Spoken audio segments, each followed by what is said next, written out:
Thank you, Madam Speaker. I again thank the Honourable Member for the question. And of course, I need to again acknowledge that government's work on disaster response, rehabilitation and recovery has been complemented by the assistance of donor agencies. This includes international organizations, non-government organizations, civil society organizations, faith-based organizations and so forth. Madam Speaker, they've done a lot for us, and I wish to acknowledge them.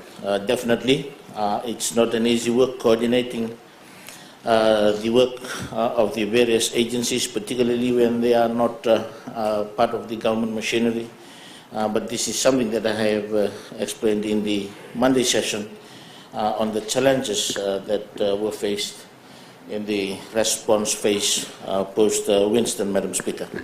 How is government coordinating? Madam Speaker, there are two systems in place in which the coordination is synergized. One, Madam Speaker, local NGOs,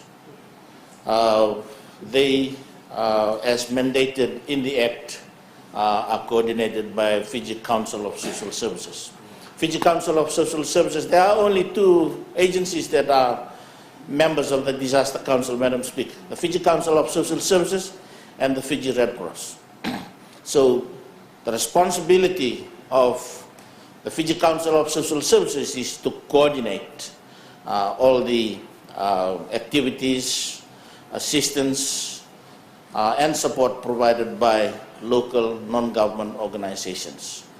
And of course, when I'm talking about local government organizations, Madam Speaker, they also have their partners, like Lifeline Fiji, Madam Speaker, they also have Lifeline Australia. So if their sister agencies from abroad are here as well during the disasters, they come all under the umbrella of the Fiji Council of Social Services. And it is the Fiji Council of Social Services that reports to the Office of the National Controller. Then we have the question of international partners. And Madam Speaker, this is where the role of the resident coordinator, UN OCHA office, the UN office for the coordination of humanitarian affairs, they are responsible for organizing the international agencies involved. Madam Speaker, I've talked about cluster arrangements already in the previous question. Again, let me just bring this again for the benefit of the members. I've talked about how the local NGOs are organized and how the international NGOs are organized.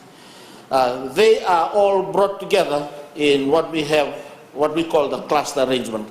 Madam Speaker, in Winston, there are about 130 organizations altogether involved, local and international. 130 organizations, Madam Speaker. So in the cluster arrangement, the history of the cluster arrangement in Fiji, Madam Speaker, it is new, as I've stated, during the Honourable Member's time as Divisional Commissioner. And even when I joined the Civil Service as a Divisional Commissioner, there was no such thing as the cluster system. But time has evolved, a lot of cross-cutting issues, Madam Speaker, and because of the involvement of the various partners as well, and because on humanitarian assistance there are no restrictions, particularly post-conflict or post-disaster, this is why all the agencies are, a lot of agencies are involved.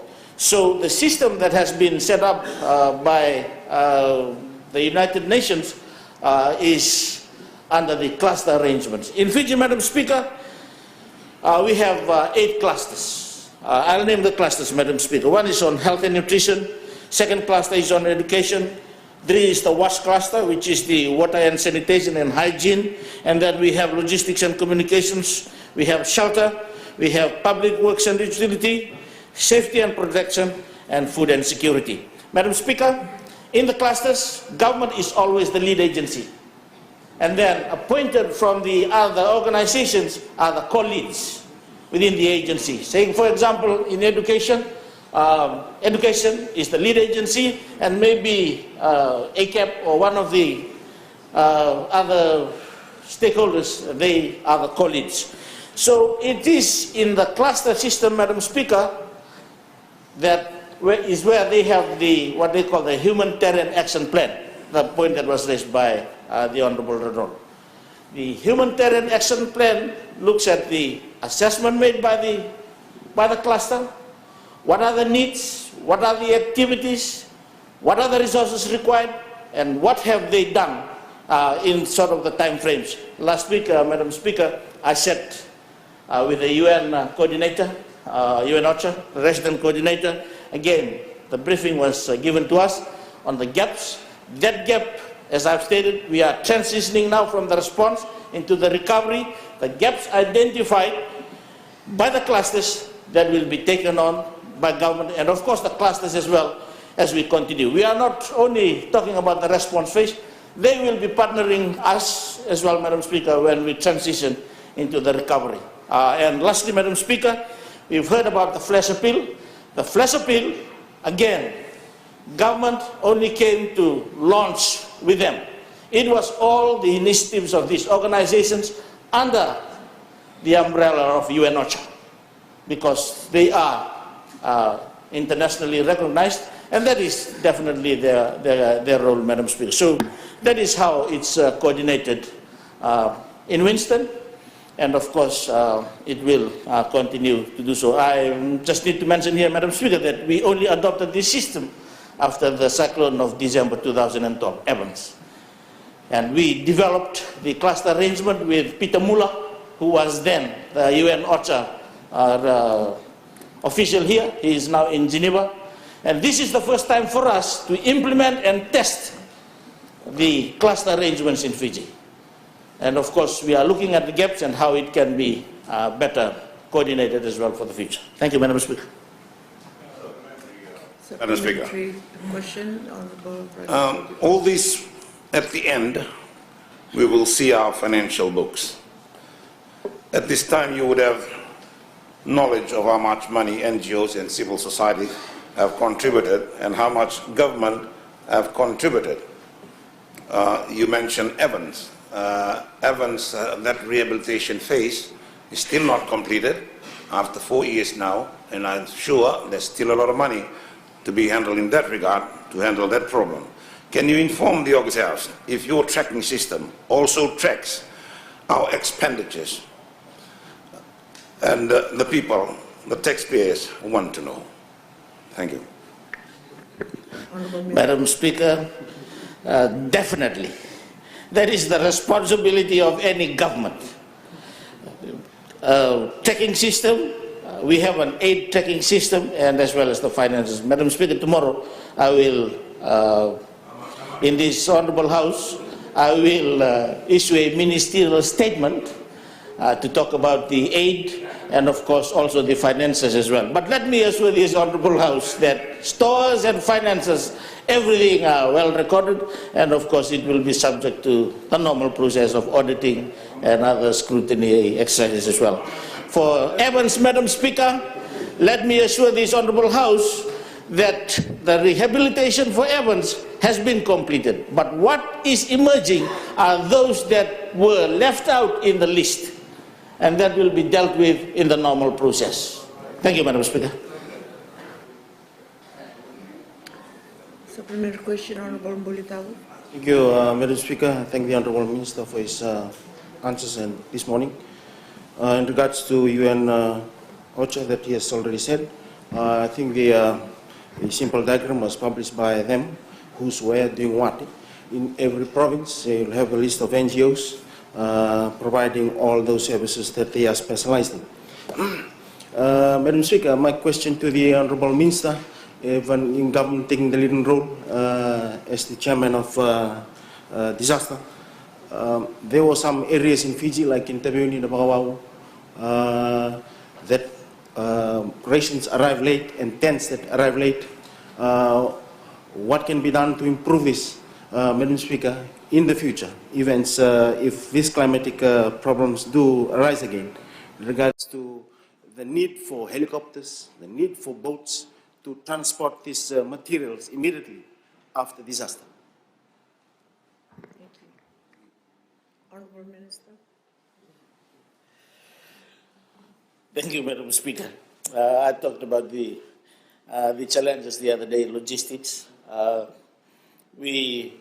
It would be good to have 20 helicopters, but we can't afford it, Madam Speaker. But post-disaster, Madam Speaker, now the divisional commissioners are working on the agency debriefs. So the problems or the gaps that are identified definitely will be looked into, and we will continue to see on ways in which we can improve on those. Again, I have given assurance in this Honourable House, based on the supplementary question by the Honourable Tigda the other day, that government definitely it's doing its best to be proactive, pre-position stores, and of course building on the capacity and the capability as well. Definitely Fiji geographically is a very challenging environment, and we need to have the right capabilities. But all this costs money as well, Madam Speaker, and of course when the time is right for government, definitely it will be addressed. Thank you. Thank you. I give the floor to the Honorable Leader of Opposition. Madam Speaker, I would like to add my welcome to yours, Madam Speaker, to the political science students that are here this morning from USP, and also to the Northo Secondary School, parents, teachers, and students who are also here this morning. Madam Speaker, my question to the Honourable Minister is that after the withdrawal of these aid agencies that are there in the affected areas, what measures are they putting into place for these people to take control over their lives and their livelihood into the future? Thank you, Madam Thank you, Speaker. Honorable Minister. Madam Speaker, government is always prepared, and of course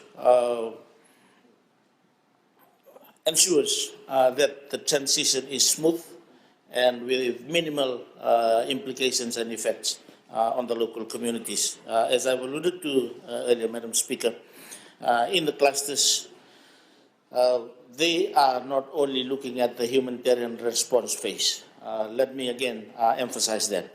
Most of these agencies, they will remain with us for as long as there is funding from their financiers. And that has always been the commitment, and that has always been the practice as well. So for all the clusters, the members of the clusters, the 8 clusters that I've stated, Madam Speaker, even there are already considerations whether there will be another appeal to the donor agencies. We have launched the first appeal, about US 14.7 million, if I remember correctly, has been provided by the funding agencies. But again, should they, for financial reasons, not be able to continue with the work they do, Madam Speaker, that is where the recovery framework of government kicks in based on the post-disaster needs assessment that's currently being undertaken by the agencies led by World Bank and ADB, as I've stated the other day, Madam Speaker. It is evidence-based, and based on that, Madam Speaker, we will have a time frame and the resources so that, again, minimal implications on the people affected, and of course a smooth transition as well, taking into consideration that there is still humanitarian needs and of course the reconstruction plan. So that is how it's coordinated, and that is how it's implemented, Madam Speaker.